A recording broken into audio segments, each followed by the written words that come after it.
Day 4 of OTAs, starting the second week of OTAs. Got some tidbits, some videos for you, and we're going to talk about some other things. So let's jump into this.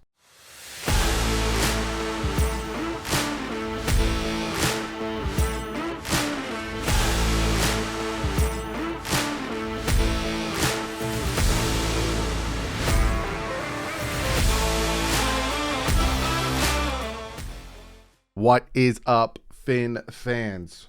Starting off week 2 of OTAs. Let me give you a rundown of how many weeks they're going to be doing OTAs. May 26th, right? Then June 6th, 7th, and the 9th and the 10th. And then OTAs are done with. And then we have the mandatory mini camp on the 1st and 2nd. So almost done, and we get that long stint of a break. Then training camp starts, but I already got my position battle breakdowns. I'm still doing the AFC East position rankings and all that stuff. So don't worry, I got you guys for that dead period before training camp starts. But like I said, today, OTAs, I'll pop up some videos that I got from the Miami Dolphins. Essentially, it's things here and there. You know, we have Zach Sealer wearing the orange jersey. If you notice, Tua wore it last week. It's kind of the star player of the team, gets to rock that jersey. We have Keon Crossan doing some drills, and then we have a very nice pass from Teddy Bridgewater to Cedric Wilson Jr. That's what I got for you from OTAs. Hopefully tomorrow is like last week where the media was at OTAs and we get a little bit more insight on the type of passes. Now, again, they can't tell us who's running with who and all that stuff, but hopefully we get, you know, the type of passes, who did well, who's this, who's that, and all that good stuff. But that's what I got for you for OTAs. We're going to talk about a Barry Jackson article, and then we're going to react to the Mike Gesicki sit-down interview because he said some really interesting things there. So Barry Jackson came out with an article today, actually. Go check it out on the Miami Herald. What Dolphins Chase Edmonds loves about Tua Tagovailoa. And I thought this was very interesting.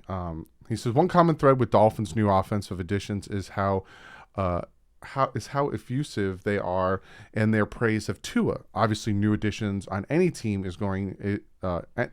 Obviously, no new additions on any team is going to criticize the quarterback. But it's notable how enthusiastic most of these players have been in evaluating Tua, who was named by the coaching staff as the best player in last Thursday's OTA session, hence him rocking the orange jersey. Chase Edmonds said, when I watch Tua, he comes off his reads very fast. I like that he gets the ball out quick. You could tell he's intelligent, being an extra security blanket with the checkdowns. I'm one of the better backs, turning a 4-yard checkdown into a first down. He said Edmonds also on Mike McDaniel. When I asked around the league, the first thing they told me is how amazing a man he is and how he relates to his players, getting the ball to the players in different ways, creative ways. And I also think that's why Mike Gesicki stayed. And again, we'll talk about that because we're going to react to his interview. But I think that might be a reason why he stayed. And then he also talks about that the Dolphins are ranked 16th in NBC Sports Peter King's power ranking between Dallas and New England. So New England was 17, Dallas was 15. I don't take power rankings regardless, right? Regardless if the Dolphins are winning or losing, regardless if a team is winning or losing, I don't take power rankings seriously because the Dolphins could be. I've seen power rankings with teams the Dolphins have beaten with a worse record ranked higher than the Dolphins. So it is what it is. And then he has a little quick stuff here and there. ESPN's Teddy Bruschi among Dolphin doubters. I don't see this as a playoff team. That's what he said. Well, we'll see. We'll see. Not saying they are, not saying they aren't. Agent Drew Rosenhaus, during a chat with local reporters on the day the Dolphins introduced Tyreek Hill to the media, we talked to McDaniels and Chris Greer looking at Deebo Samuel's role with the 49ers. The way they use Deebo is a correlation on how I expect to they use Tyreek. There are even other potential levels. So essentially, when it came down to the trade, it seemed like that was kind of the discussion, that they were going to kind of use Tyreek Hill in that Deebo role. Don't be surprised you see Tyreek Hill lining up in the backfield. And there's more in Barry Jackson's article. if you want to go check that out on the Miami Herald. But right now, I'm going to minimize myself. And we're going to listen to, he was on the Brenneman show, and he talked about a few things. So they have the timestamps here. I'm not going to react to the entire thing, but we're going to listen to some things. And the first thing we're going to listen to him discuss is the franchise tag. By the end of the season, you're not going to catch me in a 3-point stance. I mean, I don't think we ever see you in a 3-point. It's actually, I want to see the stats on the tendencies of like when you're in the game. Like, yeah, it's definitely. It has to be I ever see you in a 3-point stance, it's BS. It's definitely been a while. Yeah. Like do you guys ever run the ball when you're in?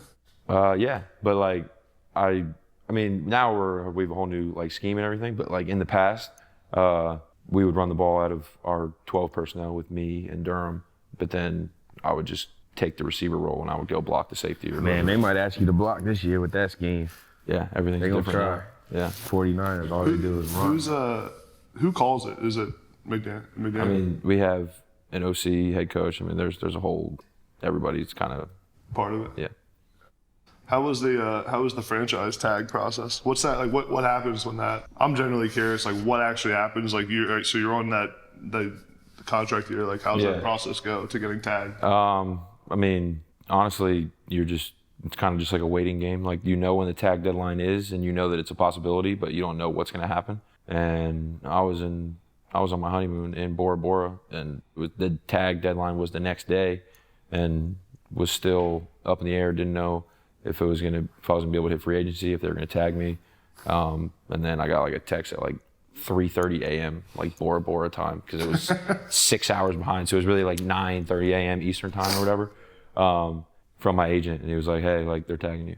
And like I like rolled over in the middle of the night and like looked at my phone, tapped Hallie. I was like, hey, like we're staying in Miami for another year.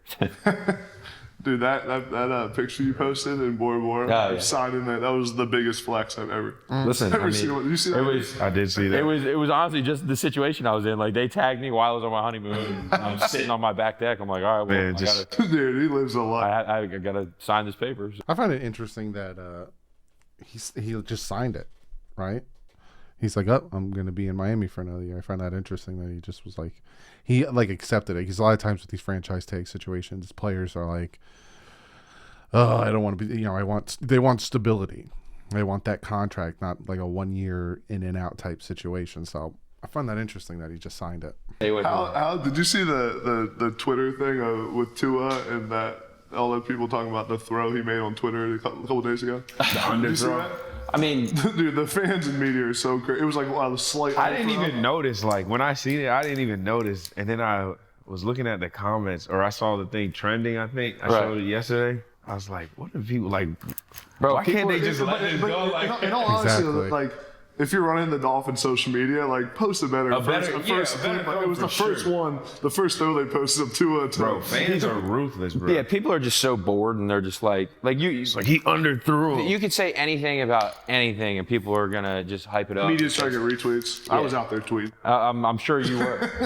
I'm very, very hesitant to hang out with you these days. Dude, I'm kidding, bro. Relax. No, but I love playing with Tua, and like I say this behind closed doors. I say it on Brenneman Shows Up. I'll say it on friggin' ESPN. I don't care. They would never have me on ESPN. But like, I think Tua's great. I think he has a really strong arm, and I think he's extremely accurate. And that's like, he can put it wherever he wants. And I mean, I think I've only gotten like a better connection with him as our 2 years have progressed. So I'm fired up to. I'm excited to see your guys' offense. It's really tough. The only thing I was worried about was when we first drafted him was, I was like, damn, like I've never caught from a lefty before. I think I caught like 2 balls from like Billy Fest. Is there a difference? Like outside of that, like I've never caught from a lefty before. And so the first day that like I caught from him, and like he throws a super tight spiral, so like you literally it doesn't matter. You can't even tell which way it's spinning. You just go catch it. So, but I did flip the jugs machine around, because you can flip it, and, Yeah. like how it spins. How I it's had Andrew Ford, he was on left field. exactly, yeah. But then we would rotate quarterbacks in college. Yeah, at UMass. So you had like one drive Oh to right, my one God, drive to left.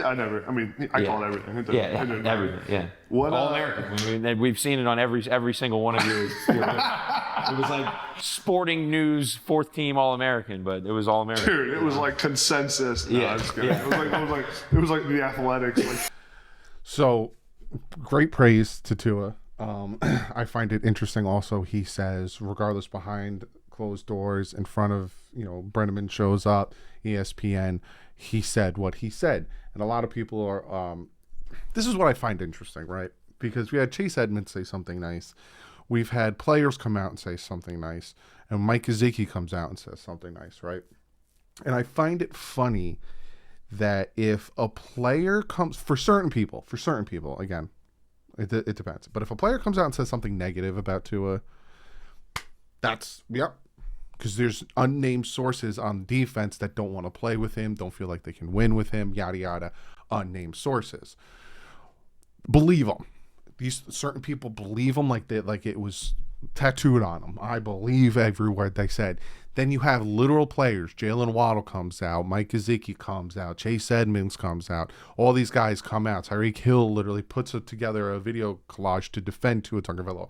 All these guys come out. No, they just got to say that because of blah, blah, blah. I find it so funny that there's that hypocrisy when it comes to that stuff. If you know anything about Mike Gesicki, and I got blocked from him, I've never talked to that man in my life. I've never tweeted at that man in my life. Just never. I don't know if he looked at certain people that had being that I cover the Dolphins on YouTube, if he's like, look, I don't feel like dealing with him talking about me during the franchise tag period, whatever. He blocked me. So if you know anything about Mike Gesicki, he's not going to sugarcoat it and he's not going to fluff it for you. He's not going to fluff up whatever he's going to say. You know it when they interviewed him after the Titans game and they asked him about, did you prepare for the game? And he said, no. And then they said, well, did you make any adjustments at halftime? And he said, no. He didn't lie. You saw it on the sideline when he scored a touchdown, ran up to Brian Flores and said, if you want more touchdowns, throw me the ball. He doesn't mince his words. And he even said it. I'll say it behind the closed doors. I'll say it in front of this camera. And he says it. So I know there's going to be people in the comment section who are going to be like, he just said that because this is his quarterback. And what else is he going to say? Nothing. He say nothing. I've seen people be extremely vague if they don't believe in the quarterback they're with. Oh, yeah, Tua's doing well. I see some progress coming out of him. I'm excited to work with him going into this season. That's what he would have said. But he was very specific about his accuracy, about his arm strength, about his leadership, there's the blindness from both ends of the spectrum just make me laugh. And I'm saying both ends of the spectrum because there's the hatred on the right or whatever end you want to say, and then there's the obsessiveness on the other end. Because I've been critical of Tua and I've gotten flack from the one side. And I've defended Tua, and I've gotten flack from the other side. So this is, they talk about NFL's toughest Everybody moments. in the league can, I would say, for the most part, can go out and make plays and like all that kind of stuff. Yeah. But it's all about the situation you're in and like the system that you're in and then the opportunity. Because you don't know how many opportunities you're going to get. So like you better be ready when that opportunity comes. And in my first year, I didn't make a single play. For 16 games, I didn't do anything. Yeah. And then for the first 4 games of my second year, I still hadn't done anything. And I'm like when is it going to switch? Your second round pick. Exactly. Yeah, right. And you don't know how long like a team's going to invest in you for. So you better start making plays.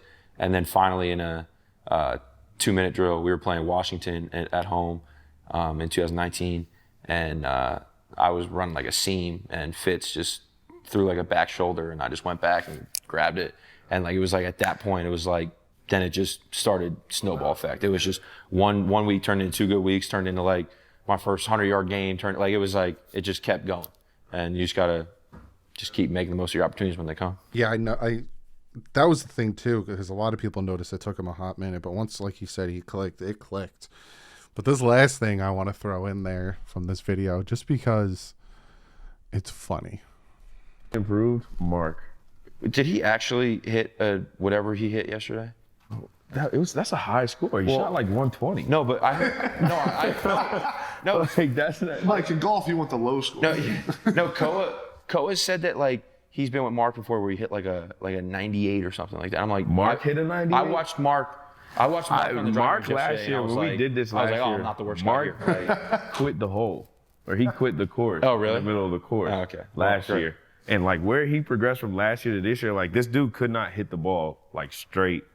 Couldn't hit the ball out 50 yards. Mm-hmm. Like he would just slice it or top it or something. Yeah. And now he's like Making contact. got his pitching wedge out, putting stuff on the green, chipping it on it, like putting. That's funny. Like, okay then. Talk about some golf. Both of them play golf. You don't know who that is. That is Nick Scott. But yeah, both of them play golf. I'm going to keep bringing it up because I think it's funny. That's what I got for you today. Little tidbits from the OTAs today. Gave you some videos. Got Mike Gesicki sitting down with Berman shows up. Go check them out. Brendaman shows up. Sorry. Go check that whole video. It's a really good conversation they have over there, him and Nick Scott. Also, check out the article from Barry Jackson. I'll link that in the description. But that's what I got for you today. Tomorrow, again, more OTAs. Hopefully open up to the public. I'll be able to give you guys more information. Wednesday, I'm breaking down the wide receivers of the AFC East ranking. So which team has the best wide receiving group, essentially. So I'm breaking down the wide receiver position. Some people say, you call it the AFC East positions. Yes, because I'm breaking down the positions. So the wide receiver position for the Dolphins, all that stuff, ranking them versus, you know what I'm saying? You get what I'm saying? But yeah, that's what I got for you this week. And then Thursday, OTAs again. And then I have a special video planned for you guys, a tier video that I'm gonna do. It's gonna be fun. But other than that, guys, like usual, I'll see you tomorrow. Like usual. Stop saying like usual, Doug. Stay classy. Fins up.